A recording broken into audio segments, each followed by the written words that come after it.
Good morning. This is Alan from Hallandale Beach, Florida. I'm currently at Chabad Chayil and I'm going to make a video, and I'd like to share this with 10, 20, 30 people so we could get 1 million views, because 10 times 10 is 100, 100 times 10 is 1,000, times 10 is 10,000, times 10 is 100,000, times 10 is 1 million. So if you could share it with 10 or 20 people or even 30 people, that's great, so we could raise money for charity, because I intend to try to raise at least $1 million a year and donate maybe $500,000 to charity. So maybe we'll start with the 200,000 out of that million to charity and various causes. One of them is the Chabad Chayil. I like to donate money to the synagogue over here where I'm at. And so please share this so we can get a lot of views. And I'm going to have a raffle for every person who sends an email who wants to be on the raffle. Going to raffle off at least $100,000 if I can get $1 million from my channel.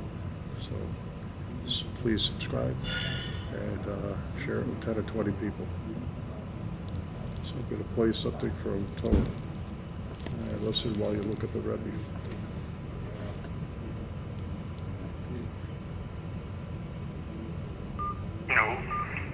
Parshat Ha'azinu is essentially a shiro, a poetic admonition that Moses addressed to Israel before he passed away from this world. He said, "Gather to me all the leaders of your tribes and your officers, that I may speak these words to them and call the heavens and the earth as witnesses for them." Our parsha then begins. Ha'azinu Hashemayim, listen, give ear, O heavens, and I will speak. V'tishma ha'oretz, and hear, O earth, the words of my mouth. Our sages note the difference between the words Ha'azinu and Tishma. Ha'azinu, give ear, is said about someone or something close by. Tishma, hear, is said about someone or something at a distance. Moses was closer to the spirituality of the heavens than to the materialism of the earth. Heaven was closer to him than the earth. Thus he said Ha'azinu to the heavens and Tishma to the earth. Rabbi Yaakov Yosef of Polnoi, the famous disciple of the Baal Shem Tov, offered a moralistic interpretation.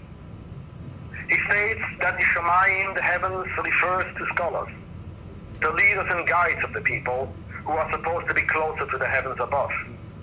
And Oretz, the earth, refers to the masses, the average person. Our Pasuk thus admonishes, you, the scholars and leaders, the heavens over the people, lend your ears, listen closely, and follow my instructions. And then V'tishma ha'oretz, the masses too will obey. His idea follows upon the principle that the misdeeds and transgressions of the people are to be blamed upon the leaders. If the leaders are worthy, it is well for the world and well for the people. But if they are not worthy, woe to the world and woe to their people. Leadership means responsibility. This applies to any shape and form of leadership, whether it be social, political, or spiritual. Any and every position of authority or influence over others, anyone that is looked up to, and that includes pretty much everybody, is charged with responsibility to guide, correct, inspire, and exert positive influence. Each and every one of us is a role model, whether we are conscious of this or not, whether we like it or not. But before we can correct or rebuke others in an effective way, we must take to heart the words of our sages, "Keshoit es atzmacho, ve'achar kach keshoit acherim." First adorn and perfect yourself, and then adorn and perfect others. It will not do to demand goodness and morality from our children, students, or acquaintances when we ourselves are not prepared to practice what we preach.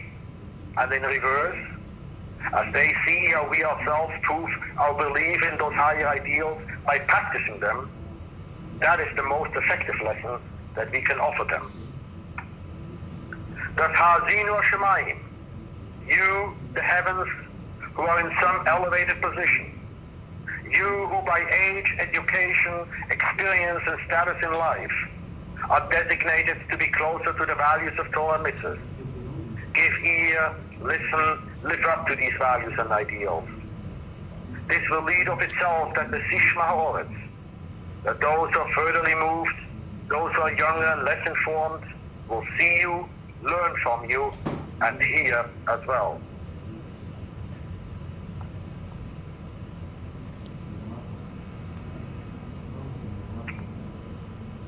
The Rebbe had explained yesterday's shir that the Eiris, the light of the 10 attributes of Atzilus, convey the ability to create something out of nothing, which is unique to God Himself, because God Himself has no creator and His existence is absolute.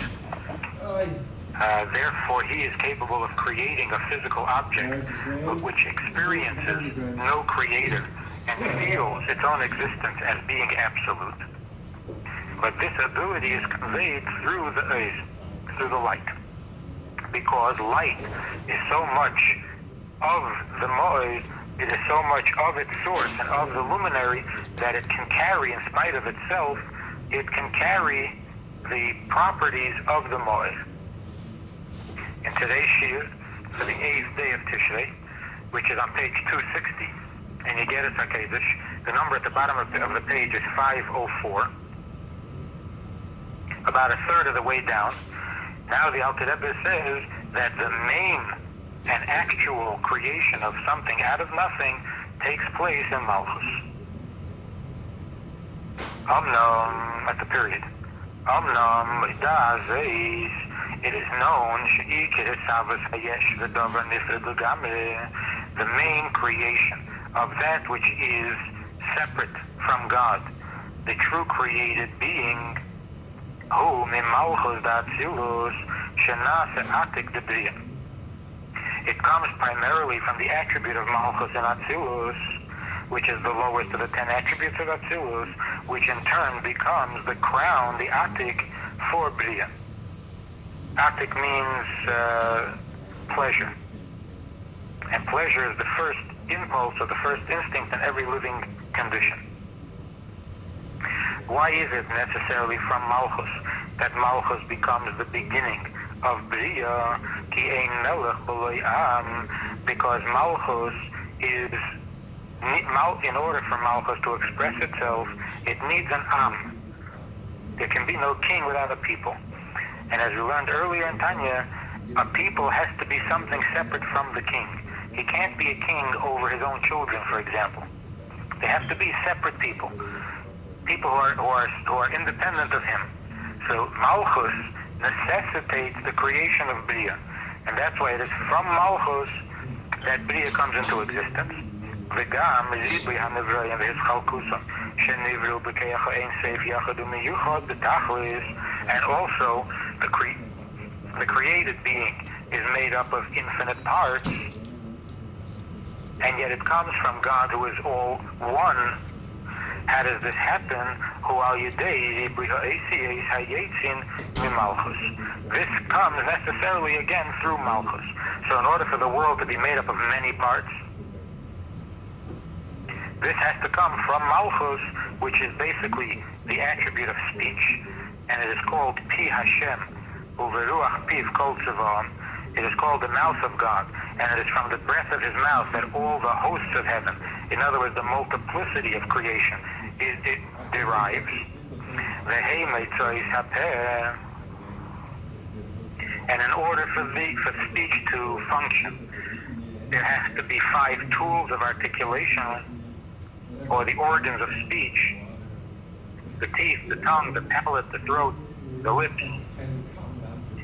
So there are 5 tools of articulation, and above, in the divine attributes also, there are the Hey Gvurei, the Nukva. The speech is broken down and formed and shaped into words through the 5 gvuras of Nukva, of the feminine trait, which is again Malchus. So it is only through Malchus that the world can become a world of a multiplicity of infinite variety of creations because of the attribute of Malchus. And that's why the created world is called the revealed world,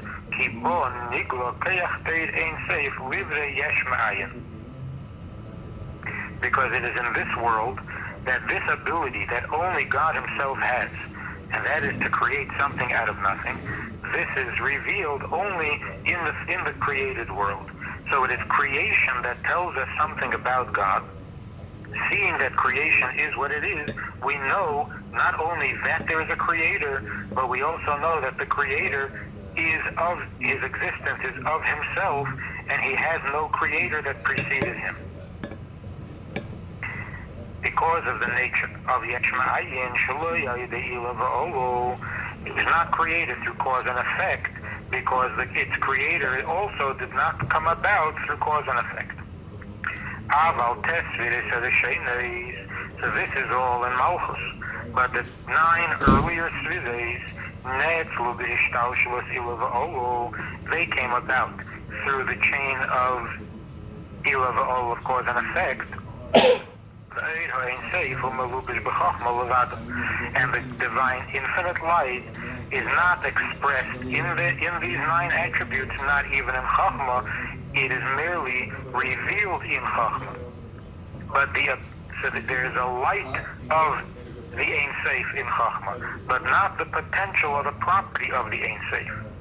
And that is the ability to create something out of nothing. And that's why it says that the beginning is connected to the end, because the beginning means that which is above the head, above Chachma, and that is Kesed, and Kesed is the bridge between the Creator and creation. It contains within itself the final stage of the infinite. In order to be a bridge between two things, you have to contain the lower element, the lowest element of the higher entity, and the highest element of the lower entity. And in you, the two are bridged, are brought together.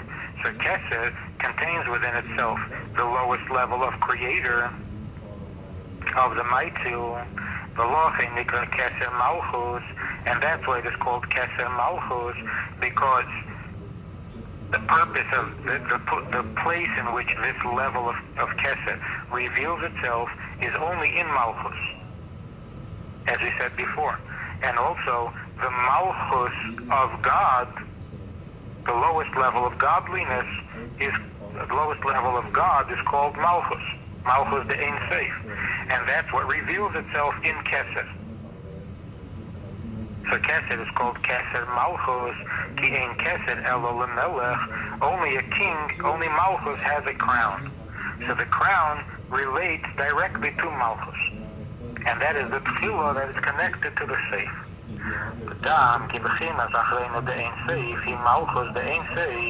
The lowest level of godliness is Malchus the